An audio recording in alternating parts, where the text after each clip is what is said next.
Well, good afternoon, friends. Okay, in the today's lesson is all the world her stage. ಈ ಪ್ರಪಂಚನೇ ಅವಳಿಗೆ ಒಂದು stage ಅಂದರೆ ಒಂದು ಪ್ರದರ್ಶನ ಮಾಡಬೇಕಂತಹ ಒಂದು ಸ್ಥಳಕ್ಕೆ ನಾವು ಸ್ಟೇಜ್ ಅಂತ ಕರಿತೀವಿ. ಅದು ಪ್ಲೇ ಆಗಿರಬಹುದು, ಮತ್ತೆ ಈ ಥರ ಇವೆಂಟ್ಸ್ಗಳು ಆಗಿರಬಹುದು. ಅದಕ್ಕೆ ನಾವು ಪ್ಲೇಸ್ ಅಂತ ಕರಿತೀವಿ. Let us see the lesson. All the world her stage. ಈ ಪ್ರಪಂಚನೇ ಒಳಗೆ ಒಂದು ಸ್ಟೇಜ್ ಥರ ಆಗಿಬಿಟ್ಟಿತ್ತು. ನೋಡೋಣ. This is a short life sketch of Sai Paranjpye. Sai Paranjpye ಅನ್ನೋಕ್ಕಂತಹ ಒಬ್ಬರು a famous theatre personality from Pune, Maharashtra. ಈ ಸಾಯಿ ಪ್ರಜಾಪೆ ಅವರು ಥಿಯೇಟರ್ ಪರ್ಸನಾಲಿಟಿ ಅಂದರೆ ರಂಗ ಕಲಾವಿದೆಯಾಗಿದ್ದರು. ಅವರು ಪುಣೆ, ಮಹಾರಾಷ್ಟ್ರಕ್ಕೆ ಸಂಬಂಧಿಸಿದವರಾಗಿರುತ್ತಾರೆ. She has also directed many television serials. ಇವರು ಅನೇಕ ಟಿವಿಯ ಸೀರಿಯಲ್ಸ್ಗಳು ಏನು ಮಾಡಿದ್ರು, ಪ್ರಸಾರ ಮಾಡಿದ್ರಂತೆ ಟಿವಿಯಲ್ಲಿ. She won the national award for the best documentary with a social purpose.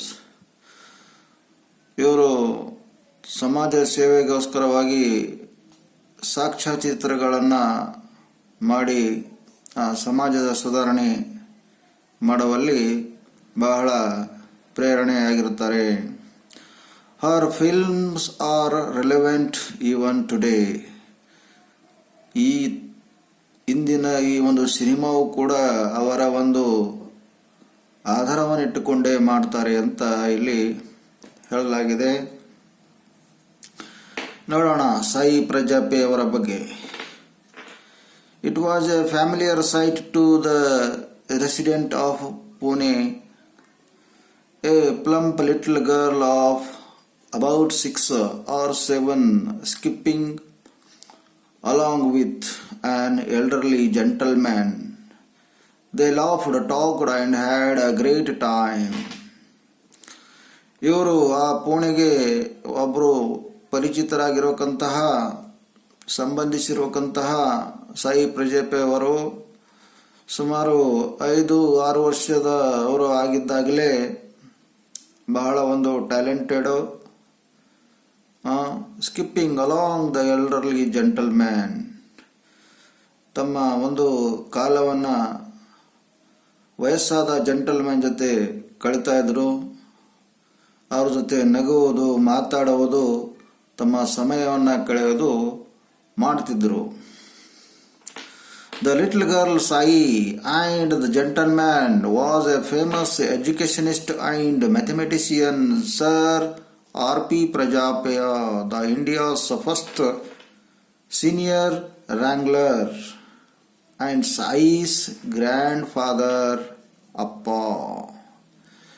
ಇಲ್ಲಿ ಒಬ್ಬ ಫೇಮಸ್ ಪರ್ಸನಾಲಿಟಿ ಯಾಗಿರ್ತಾರೆ ಮತ್ತು ಶಿಕ್ಷಣ ತಜ್ಞರು, ಮ್ಯಾಥಮೆಟಿಷಿಯನು ಇರಬೇಕಂತಹ ಈ ಸಾಯಿ ಪ್ರಜಾಪೆಯವರ ಅಜ್ಜನ ಹೆಸರು ಏನಿದೆ, ಸರ್ R.P. ಪ್ರಜಾಪೆಯ, the India's first senior wrangler and Sai's grandfather. ಇವರು ಭಾರತದ ಪ್ರಥಮ ಒಬ್ಬ ಮ್ಯಾಥಮೆಟಿಷಿಯನು ಮತ್ತು ಸೀನಿಯರ್ ರ್ಯಾಂಗ್ಲರ್ ಅಂದರೆ ಇಂಗ್ಲೆಂಡಿನಲ್ಲಿ ಗಣಿತ ತಜ್ಞರಿಗೆ ರ್ಯಾಂಗ್ಲರ್ ಅಂತ ಕರೀತಾರೆ, ಅವರು ಆಗಿದ್ರಂತೆ. As they walked Appa put simple mathematics questions and also related fables to her. Sai Paranjpye ಮತ್ತು ಅವರ ಗ್ರ್ಯಾಂಡ್ ಫಾದರ್ ಸರ್ R.P. ಪ್ರಜಾಪೆ ಅವರು ವಾಕಿಂಗ್ ಮಾಡ್ತಾ ಇರುವಾಗ ಈ R.P. ಪ್ರಜಾಪೆ ಅವರು ತನ್ನ ಮೊಮ್ಮಗಳಿಗೆ ಅಂದರೆ ಸಾಯಿ ಪಲ್ಲವರಿಗೆ ಸಿಂಪಲ್ ಆಗಿರೋಕ್ಕಂತಹ ಮ್ಯಾಥಮೆಟಿಕ್ಸ್ ಕ್ವಶನ್ಸ್ಗಳನ್ನು ಕೇಳ್ತಿದ್ರು. ಮತ್ತು ಸಣ್ಣ ಸಣ್ಣ ಕತೆಗಳ ಕೂಡ ಹೇಳ್ತಿದ್ರು ಮತ್ತು ಕೇಳ್ತಿದ್ರು, ಒಬ್ರಿಗೊಬ್ರು ಡಿಸ್ಕಸ್ಸು ಮಾಡ್ತಿದ್ರಂತೆ. These included fairy tales, Arabian nights and Birbal stories. ಅವು ಕಾಲ್ಪನಿಕ ಕಥೆಗಳು ಆಗಿದ್ದವು, ಮತ್ತೆ ಅರೇಬಿಯನ್ ನೈಟ್ಸ್ ಎನ್ನುವಂತಹ ಕಥೆಗಳು ಆಗಿದ್ದವು, ಮತ್ತೆ ಅಕ್ಬರ್ ಬೀರ್ಬಲ್ಗೆ ಸಂಬಂಧಪಟ್ಟಿರುವಂತಹ ಸ್ಟೋರಿಗಳ ಬಗ್ಗೆ ಅವರು ಚರ್ಚೆ ಮಾಡ್ತಿದ್ರು ಇಬ್ರು. Sai naturally preferred a fairy tales to mathematical problems. Sai ಅವರು ಮ್ಯಾಥಮೆಟಿಕಲ್ಸ್ ಪ್ರಾಬ್ಲಮ್ಗಳನ್ನು ನೋಡ್ರಿ, Sai naturally preferred fairy tales to mathematical problems. ಆ ಮ್ಯಾಥಮೆಟಿಕಲ್ಸ್ ಪ್ರಾಬ್ಲಮ್ಸ್ಗಳಿಗೆ ಈ ಒಂದು ಫೇರಿ ಟೇಲ್ಸ್ಗಳನ್ನು ಹೊಂದಾಣಿಕೆ ಮಾಡ್ತಿದ್ರು. ನೋಡ್ರಿ, ಅಜ್ಜ ಹೇಳ್ತಾನೆ, ಗ್ರ್ಯಾಂಡ್ ಪಾ ಟೆಲ್ ಮಿ ಎ ಸ್ಟೋರಿ ಅಪ್ಪ, ಇಲ್ಲಿ ಸಾಯಿ ಪ್ರಜಾಪತಿ ಹೇಳ್ತಾರೆ, ಟೆಲ್ ಮಿ ಎ ಸ್ಟೋರಿ ಅಪ್ಪ, Sai shed one day as they set out. ಒಂದು ದಿವಸ ಹೊರಗಡೆ ಹೋದಾಗ ಸಾಯಿ ಪ್ರಜಾಪತಿ ತನ್ನ ಗ್ರ್ಯಾಂಡ್ ಫಾದರ್ ಕೇಳ್ತಾರೆ, ಅಪ್ಪ ಒಂದು ಕತೆ ಹೇಳು. ನೋ ಸೆಡ್ ಅಪ್ಪ ಗ್ರೀಮ್ಲಿ. ಆಗ ಗ್ರ್ಯಾಂಡ್ ಫಾದರ್ ಹೇಳ್ತಾರೆ ಕೋಪದಿಂದ ನಿರ್ದಯವಾಗಿ, ನೋ ಅಂತ ಹೇಳಿದ್ರು. Today you tell me one. ಮತ್ತೇನು ಹೇಳಿದ್ರು ಗ್ರ್ಯಾಂಡ್ ಫಾದರು, ನಾನು ಇವತ್ತು ಕತೆ ಹೇಳಲ್ಲ, ನೀನು ಕತೆ ಹೇಳು ಅಂತ ಗ್ರ್ಯಾಂಡ್ ಫಾದರು ಸಾಯಿ ಪ್ರಜಾಪತಿ ಹುಡುಗಿ ಇದ್ದಾಳಲ್ಲ ಅವರಿಗೆ ಕೇಳ್ತಾರೆ.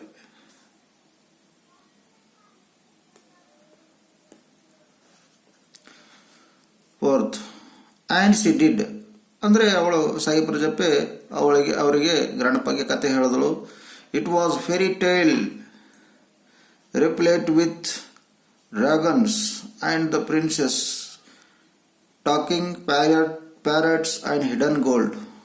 ಅವಳು ಕತೆ ಹೇಳಿದಳು. ಆ ಕತೆ ಹೆಂಗಿತ್ತಂದರೆ ಕಾಲ್ಪನಿಕ ಕತೆ ಇತ್ತು, ಮತ್ತು ರೆಪ್ಲೇಟ್ ವಿತ್ ಅಂದರೆ ಫುಲ್ ಆಫ್ ಡೇಂಜರ್. ಡ್ರ್ಯಾಗನ್ಸ್ ಅಂದರೆ ಇದೊಂಥರ ಕ್ರೂರ ಪ್ರಾಣಿ, ರೆಕ್ಕೆ ಹೊಂದಿರಕ್ಕಂಥ ಪ್ರಾಣಿಯಾಗಿರುತ್ತೆ ಡ್ರ್ಯಾಗನ್ಸು. ಅವುಗಳ ಬಗ್ಗೆ, ಮತ್ತೆ ಪ್ರಿನ್ಸೆಸ್ ರಾಜಕುಮಾರಿಯ ಬಗ್ಗೆ, ಮತ್ತೆ ಮಾತಾಡುವಂತಹ ಗಿಳಿಗಳ ಬಗ್ಗೆ, ಮತ್ತೆ ಬಚ್ಚಿಟ್ಟಿರುವಂತಹ ಬಂಗಾರದ ನಿಧಿಯ ಬಗ್ಗೆ ಕತೆಗಳನ್ನು ಯಾರು ಸಾಯಿ ಪ್ರಜಾಪತಿ ಅವರು ಹೇಳ್ತಾ ಇದ್ದರಂತೆ ಆ ಒಂದು ಚಿಕ್ಕ ವಯಸ್ಸಿನಲ್ಲಿಯೇ.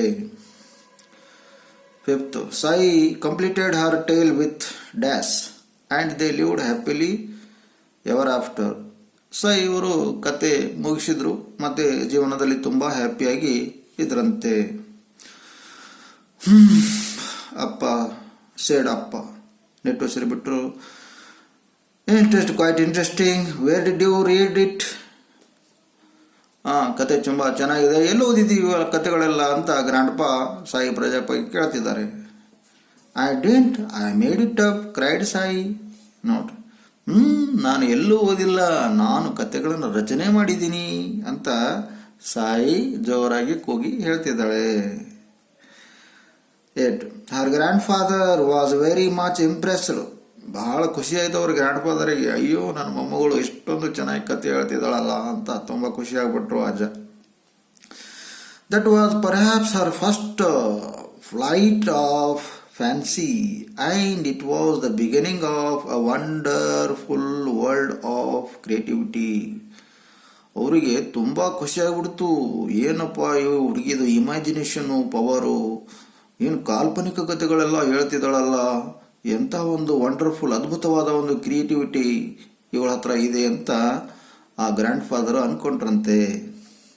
By the time she was just 8, she had published her first book of fairy tales called Molancha Mera. ಕೇವಲ ಅವಳು 8 ವರ್ಷದೊಳಗಿದಳು, ಮತ್ತೆ ಅವಳು ಒಂದು ಪುಸ್ತಕವನ್ನು ಪಬ್ಲಿಷ್ ಮಾಡ್ತಾಳೆ. ಆ ಒಂದು ಕಾಲ್ಪನಿಕ ಕಥೆಗಳಿಗೆ ಒಂದು ಹೆಸರು ಇಡ್ತಾಳೆ, ಮೊಲಾಂಚಾ ಮೇರಾ ಎನ್ನೋಕಂತಹ.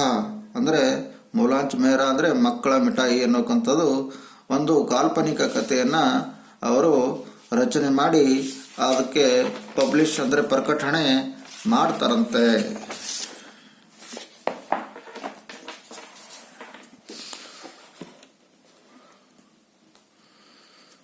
ನೋಡೋಣ ಇಲ್ಲೇನಿದೆ. Sai loves for books grew with her. Books were revered objects in the Paranjpyes household. Sai ಪುಸ್ತಕಗಳಿಗೆ ಬಹಳಷ್ಟು ಪ್ರೀತಿ ಮಾಡ್ತಿದ್ರು, ಮತ್ತು ಆ ಪುಸ್ತಕಗಳಿಗೆ ರೆಸ್ಪೆಕ್ಟ್ ಮಾಡ್ತಿದ್ರು ಅವರ ಮನೆಯಲ್ಲಿ. ಒನ್ ಡೇ ಏನಾಗ್ತದೆ ನೋಡ್ರಿ, one day Sai stepped on a book by mistake as she rushed into the library. ಒಂದು ದಿವಸ ಆಕಸ್ಮಿಕವಾಗಿ ಸಾಯಿ ಪ್ರಜಾಪೆ, ಆ ಹುಡುಗಿ ಇದ್ದಳಲ್ಲ, ಅವಳು ಏನು ಮಾಡಿದಳು, ಲೈಬ್ರರಿ ಒಳಗೆ ಓಡೋಡಿ ಹೋಗುವಾಗ ಒಂದು ಪುಸ್ತಕದ ಮೇಲೆ ಕಾಲಿಡ್ತಾಳೆ.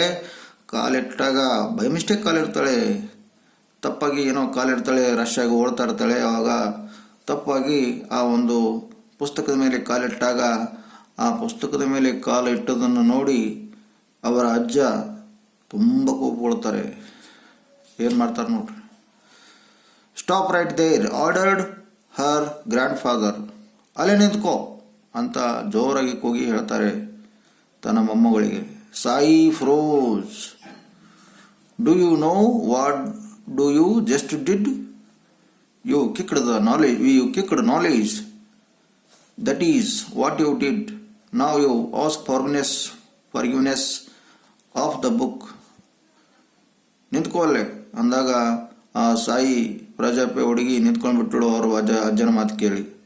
ನಿಂಗೆ ಗೊತ್ತಾ, ನೀನು ನಾಲೆಜ್ಗೆ ಒದ್ದು ಬಿಟ್ಟಿದೀಯ, ಗೊತ್ತಾಗ್ತಾ ನಿನಗ? ಆ ನಾಲೆಜ್ಗೆ ನೀನು ಸಾರಿ ಕೇಳು ಅಂತ ಕೇಳಿದ್ರಂತೆ. ಆ ಒಂದು ಪುಸ್ತಕಕ್ಕೆ ಸಾರಿ ಕೇಳಬೇಕು ಈಗ ಸಾಯಿ ಪ್ರಜಾಪೆ ಹುಡುಗಿ. ಸಾಯಿ ಬೆಂಟ್ ಮೀಕ್ಲಿ ಆ್ಯಂಡ್ ಡಿಡ್ ನಮಸ್ಕಾರ ಟು ದ ಬುಕ್. ಆಗ ಸಾಯಿ ಅಲ್ಲೇ ನಿಂತ್ಕೊಂಡು ವಿನಯವಾಗಿ, ವಿನಮ್ರತೆಯಿಂದ, ಮೀಕ್ಲಿ ಮೀನ್ಸ್ ವಿನಯವಾಗಿ ನಮಸ್ಕಾರ ಮಾಡಿದ್ರಂತೆ. The same punishment was given van he discovered any dog-eared book. With this, Sai learned the respect feeling about the books early in life. ಹೀಗೆ ಯಾವ ರೀತಿ ಪುಸ್ತಕಗಳಿಗೆ ರೆಸ್ಪೆಕ್ಟನ್ನು ಕೊಡಬೇಕು ಅಂತ ಅನ್ನೋದನ್ನು ಆವಾಗ ಸಾಯಿ ಪ್ರಜಾಪೆ ಕಲ್ತ್ಕೊಂಡ್ರಂತೆ. ಆ ಒಂದು ಪನಿಷ್ಮೆಂಟನ್ನು ನೋಡಿ ಡಿಸ್ಕವರ್ಡ್ ಎ ಡಾಗ್, ಈ ಎರಡು ಬುಕ್ ಅಂದರೆ ಒಂದು ಪುಸ್ತಕದ ಪೇಜನ್ನು ಕಂಡುಹಿಡಿದ್ರು. With the silent respect feeling of the books early in life. ಹೀಗಾಗಿ ಪುಸ್ತಕಗಳಿಗೆ ಯಾವ ರೀತಿ ರೆಸ್ಪೆಕ್ಟನ್ನು ಕೊಡಬೇಕು ಎನ್ನುವುದರ ಬಗ್ಗೆ ಅವರು ಕಲ್ತ್ಕೊಂಡ್ರಂತೆ. ಇಲ್ಲಿ ಡಾಗ್ ಇಯರ್ಡ್ ಅಂದರೆ corner of the page or turned down. ಮತ್ತು ಇಲ್ಲಿ ಕೊಟ್ಟಿದ್ದಾರಲ್ಲ ಡಾಗ್ ಅರ್ನ್ಡ್ ಅಂತೆ, ಅಂದರೆ ಪುಸ್ತಕದ ಮೂಲಿಗೆ ಇಲ್ಲೆಲ್ಲ ಹಿಂಗೆಲ್ಲ ಮಡಿಸ್ತೀವಿ, ಫೋಲ್ಡ್ ಎಲ್ಲ ಮಾಡ್ತೀವಿ, ಇದನ್ನೆಲ್ಲ ಮಾಡಬಾರ್ದು. ಹೀಗೆ ಮಾಡೋದ್ರಿಂದ ಪುಸ್ತಕ ಹಾಳಾಗ್ತದೆ, ಅದು ಪುಸ್ತಕಕ್ಕೆ ರೆಸ್ಪೆಕ್ಟ್ ಕೊಟ್ಟಿದ್ದ ಹಾಗೆ ಇರೋದಿಲ್ಲ. ಪುಸ್ತಕ ಪೇಜೆಲ್ಲ ಫೋಲ್ಡ್ಗೆಲ್ಲ ಮಾಡಬಾರ್ದು. ಪುಸ್ತಕ ಅಂದರೆ ಅದು ದೇವರಿಗೆ ಸಮಾನ, ಅದಕ್ಕೆ ನಮಸ್ಕಾರ ಮಾಡಬೇಕು ಅನ್ನೋಕ್ಕಂಥ ಸಂಸ್ಕಾರ ಎಲ್ಲ ಅಜ್ಜ ಕೊಟ್ಬಿಟ್ರಂತೆ. It was not fun for her always. She was a bit plump and her mates used to make fun of her. ಅವಳು ಸ್ವಲ್ಪ ಸಾಯಿ ಪ್ರಜಾಪೆ ನೋಡೋದಕ್ಕೆ ಸ್ವಲ್ಪ ದಪ್ಪವಾಗಿದ್ದಳು ಸಲುವಾಗಿ ಅವಳು ಫ್ರೆಂಡ್ಸ್ ಎಲ್ಲ ಏನು ಸಾಯಿ ಪ್ರಜಾಪೆ ಏನು ಕ್ಲಾಸ್ಮೇಟ್ಸ್ ಇರ್ತಾರಲ್ಲ ಅವರೆಲ್ಲ ಸಾಯಿ ಪ್ರಜಾಪೆಯನ್ನು ಕಂಡು ಏನು ಮಾಡ್ತಿದ್ರು, ಫನ್ ಮಾಡ್ತಿದ್ರು. ಅವಳನ್ನು ನೋಡಿ ಚುಡಾಯಿಸ್ತಾ ಇದ್ರು ಅವರ ಸ್ನೇಹಿತರೆಲ್ಲರೂ ಸೇರಿ. You can't run with us Sai jeered Chandu. You make our team weak said Meera unkindly. Never can you keep yourself active. You are too fat, added Devayani. ನಾ ಹೇಳಿದಿನಲ್ಲ, ಅವ್ರ ಫ್ರೆಂಡ್ಸ್ ಎಲ್ಲ ಅವರಿಗೆ ತಮಾಷೆ ಮಾಡ್ತಿದ್ರು, ಮಜಾಕ್ ಮಾಡ್ತಿದ್ರು, ಮೋಕ್ ಅಂದರೆ ಅಂತ ಜೋಕ್ ಮಾಡ್ತಿದ್ರು ಅವಳನ್ನು ಕುರಿತು. ಯಾರ ಕುರಿತು? ಸಾಯಿ ಪಲ್ಲವಿಯನ್ನು ಕುರಿತು. ಏನು ಹೇಳ್ತಿದ್ರು ನೋಡ್ರಿ, you can't run with us. ನೀನು ನಮ್ಮ ಜೊತೆ ನಿನಗೆ ನಮ್ಮ ಜೊತೆ ಓಡ್ಲಕ್ಕೆ ಬರಲ್ಲ ನಿನಗೆ. ಸಾಯಿ ಅಂದರೆ ಸಾಯಿ ಸ್ವಲ್ಪ ದಪ್ಪವಾಗಿದ್ದಳು, ಓಡ್ಲಕ್ಕೆ ಬರಲ್ಲ ಅಂತ ಅವಳಿಗೆ ಏನಂದರೆ ಆ ಚಂದು ಏನೋನು ಅವಳಿಗೆ ತಮಾಷೆ ಮಾಡ್ತಿದ್ದ. You make our team weak said Meera unkindly. ನೀನು ನಾವು ಟೀಮ್ಗಳಿಗೆ ವೀಕ್ ಮಾಡ್ತೀಯ ಅಂತ ಮೀರಾ ಕೂಡ ಬೈತಾ ಇದ್ದಳು. ಮತ್ತೆ never can keep yourself active. ನೀನು ಯಾವಾಗಲೂ ಆಕ್ಟಿವ್ ಇರುವುದೇ ಇಲ್ಲ ಅಂತ. ಮತ್ತೆ ಯಾಕಂದರೆ you are too fat.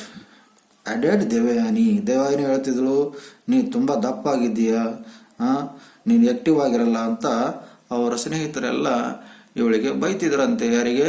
Sai Prajapati ಅನ್ನೋಕಂತ ಹುಡುಗಿಗೆ.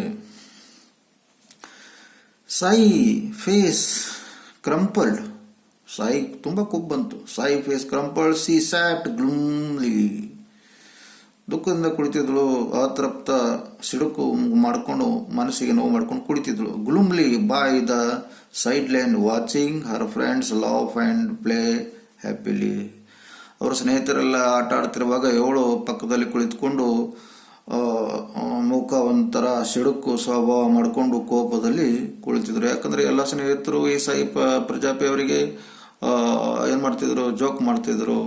ಅವಳನ್ನ ಕಂಡ್ರೆ ಅಸಹ್ಯವಾಗಿ ಕಾಮೆಂಟ್ಗಳನ್ನೆಲ್ಲ ಮಾಡ್ತಿದ್ರು. ಅಸಹ್ಯ ಅಂತ ಅನ್ನಲ್ಲ, ಅಂದ್ರೆ ಜೋಕ್ ಮಾಡ್ತಿದ್ರು. ಅವಳಿಗೆ ನೀನು ದಪ್ಪಿದೀಯಾ, ಆಕ್ಟಿವ್ ಆಗಿರೋಲ್ಲ, ನಿನಗೆ ರನ್ನಿಂಗ್ ಮಾಡಕ್ ಬರಲ್ಲ, ನೀನು ತುಂಬಾ ಫ್ಯಾಟ್ ಆಗಿದ್ದೀಯಾ ಅಂತ, ನಮ್ಮ ಟೀಮ್ ಜೊತೆ ಸೆಟ್ ಆಗಲ್ಲ ನೀನು, ಹೀಗೆಲ್ಲ ಮಾತಾಡ್ಕೊಳ್ತಿದ್ರಂತೆ. Soon her face brightened, she cried out, "Ha! I know of all lovely game." ತಕ್ಷಣ ಅವಳ ಮುಖದ ಮೇಲೆ ಒಂದು ನಗು, ಸಂತೋಷ ಬಂತು. ಆಗ ಹಾ ಅಂತ ಸೌಂಡ್ ಮಾಡಿದಳು. ನನಗೆ ಗೊತ್ತಿದೆ, ಒಂದು ಚೆನ್ನಾಗಿರುವ ಗೇಮ್ ನನಗೆ ಗೊತ್ತಿದೆ ಅಂತ ಎಲ್ಲರನ್ನು ಕರೆಸ್ತಾಳೆ. It is a magic island full of hidden treasure. ಇದು ಒಂದು ಮ್ಯಾಜಿಕ್ ಆಗಿರಬೇಕಂತಹ ಐಲ್ಯಾಂಡ್ ಆಗಿದೆ, ಅಲ್ಲಿ ನಿಧಿ ಇದೆ, ಅಂದ್ರೆ ಬಚ್ಚಿಟ್ಟಿರುವಂತಹ ನಿಧಿ ಇದೆ ಅಂತ ಸ್ಟಾರ್ಟ್ ಮಾಡಿದ್ರು ಕತೆ ಹೇಳೋದಕ್ಕೆ ಅವರಿಗೆಲ್ಲ. The mates who are playing gathered around her to listen her story.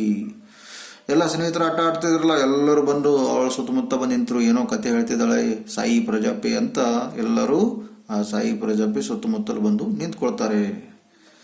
In no time she cast a spell of magic that not only listened to the fantastic story but were also ready to take a role and act as she directed.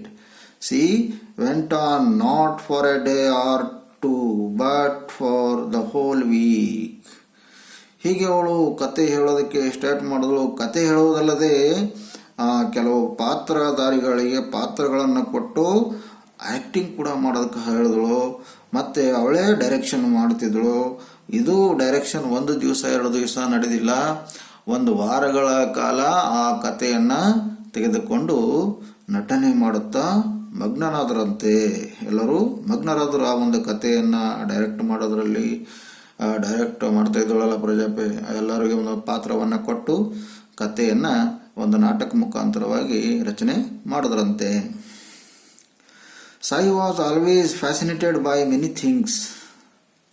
ಬಹಳಷ್ಟು ವಿಷಯಗಳಿಗೆ ಆಕರ್ಷಣೆ ಹೊಂದಿರತಕ್ಕಂತಹ ಹುಡುಗಿ ಆಗಿದ್ದಳು. Sai was fascinated by many things. One of them was doll wedding. ಗೊಂಬೆಗಳ ಮದುವೆ ಮಾಡುವುದು ಕೂಡ ಒಂದು ಅವಳಿಗೆ ಆಸಕ್ತಿ ತುಂಬ ಇತ್ತಂತೆ. This is a traditional game played by Maharashtrian girls. ಇದು ಒಂದು ಸಾಂಪ್ರದಾಯಿಕ ಒಂದು ಆಟ ಇತ್ತು. ಈ ಸಾಂಪ್ರದಾಯಿಕ ಅಂದರೆ ಗೊಂಬೆಗಳಿಗೆ ಮದುವೆ ಮಾಡಿಸೋದು ಒಂದು ಸಾಂಪ್ರದಾಯಿಕ ಒಂದು ಆಟ ಇರ್ತದೆ. ಇದು ಮಹಾರಾಷ್ಟ್ರದಲ್ಲಿ ಮಕ್ಕಳು ಆಡಬೇಕಂತ ಆಟ ಇದೆ ಅಂತ ಹೇಳ್ತಿದ್ದಾರೆ. Children conduct marriage of a bride doll and a groom doll. ಮಕ್ಕಳು ಏನು ಮಾಡ್ತಾರೆ, ಆ ಮದುವೆಗಳಿಗೆ ಗೊಂಬೆಗಳಿಗೆ ಮದುವೆ ಮಾಡೋದಂತ ಒಂದು ಗಂಡು ಗೊಂಬೆ ಒಂದು ಹೆಣ್ಣು ಗೊಂಬೆ ತೆಗೆದುಕೊಂಡು ವಧುವರ ಮದುಮಗ ಮತ್ತು ಮದುಮಗಳು ಮಾಡ್ತಾರೆ. ಇದು ಒಂದು ಸಂಪ್ರದಾಯ ಇಲ್ಲಿದೆ, ಮಹಾರಾಷ್ಟ್ರದಲ್ಲಿ ಇದೆಯಂತೆ. Mantras are chanted, gud jaggery and poha beaten rice are shared. ಮತ್ತೆ ಆ ಮದುವೆ ಗೊಂಬೆಗಳ ಮದುವೆ ಮಾಡುವಾಗ ಮಂತ್ರಗಳು ಕೂಡ ಹೇಳ್ತಿದ್ರು. ಮತ್ತೆ ಬೆಲ್ಲ ಮತ್ತೆ ಅವಲಕ್ಕಿ ಬೀಟನ್ ರೈಸ್ ಅಂದ್ರೆ ಬೆಲ್ಲ ಮತ್ತು ಆ ಅವಲಕ್ಕಿಗಳನ್ನು ಸೇರಿ ಎಲ್ಲರಿಗೆ ತಿನ್ನೋದಕ್ಕೆ ಕೊಡ್ತಾ ಇದ್ರಂತೆ.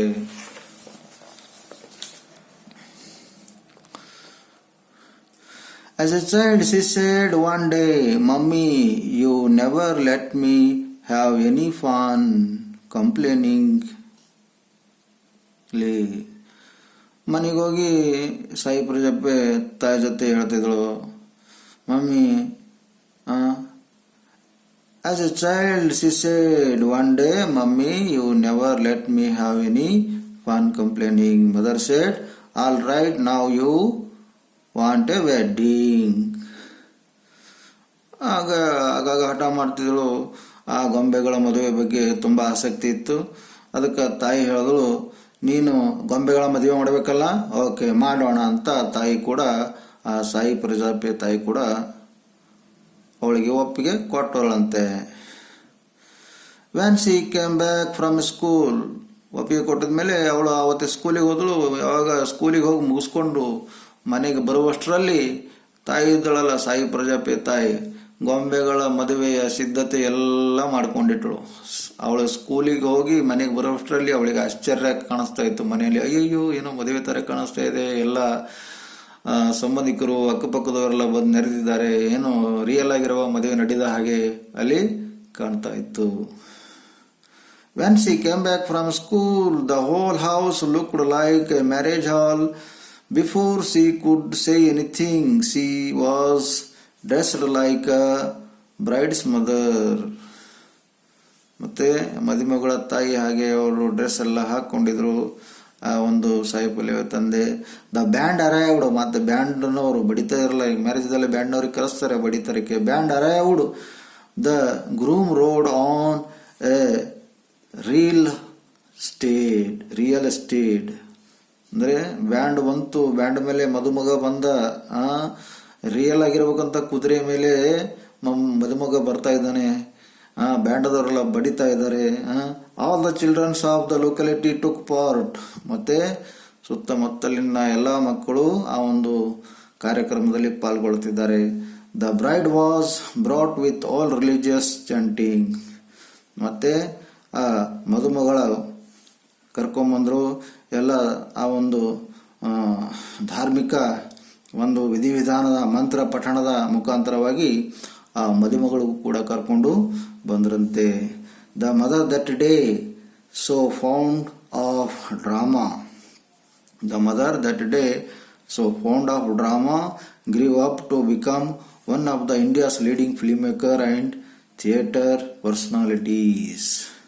ದ ಮದರ್ ದಟ್ ಡೇ ಅಂದರೆ ಅವರ ತಾಯಿ ಕೂಡ ಅದೇ ರೀತಿ ಆಸಕ್ತಿ ಇತ್ತು. ಸಾಯಿ ಪಲ್ಲವಿ ಹೇಗಿದ್ರು ಅದೇ ರೀತಿ ಆ ಒಂದು ಆಸಕ್ತಿ ಇತ್ತು. ಅವರು ಕೂಡ ಅದೇ ಸಾಂಪ್ರದಾಯಿಕದಿಂದ ಬೆಳಕದಿಕೊಂಡು ಬಂದಿರೋರಾಗಿರ್ತಾರೆ. ಹೀಗೆ ಅದನ್ನೆಲ್ಲ ಕಲ್ಕೊಂಡು ಅವಳ ಒಂದು Sai Pallavi India's leading film makers and theatre personalities, ಹೀಗೆ ಅವರು ಒಂದು ಭಾರತೀಯ ಚಿತ್ರರಂಗದ ಒಂದು ಮೂಲವಾಗಿ ನಿಂತರು. ಮತ್ತು ಥಿಯೇಟರ್ ಪರ್ಸನಾಲಿಟೀಸ್ ಅಂದರೆ ಈ ರಂಗ ನಾಟಕ